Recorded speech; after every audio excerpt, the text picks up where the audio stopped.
राज्यात 2 टप्प्यात होणाऱ्या नगरपालिका नगरपंचायती निवडणुकीसाठीची मतमोजणी एकत्र होण्याची शक्यता आहे। 2 टप्प्यात होणाऱ्या निवडणुकीची मतमोजणी एकत्रित करता येईल का अशी विचारणा हायकोर्टाने निवडणूक आयोगाला केली। त्यामुळे उद्या होणारी मतमोजणी लांबणीवर पडण्याची शक्यता आहे। आज 264 नगरपालिका नगरपंचायतींसाठी मतदान होत आहे।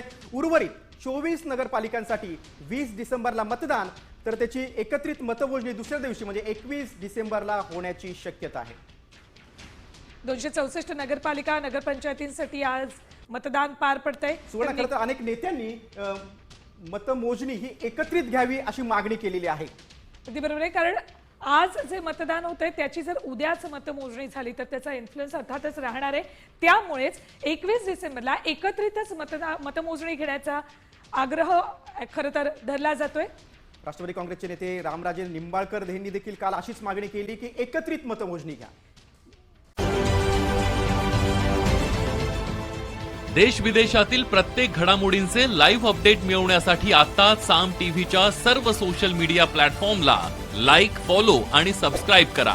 तसंच सर्व नोटिफिकेशनसाठी बेल आयकॉन प्रेस करायला विसरू नका।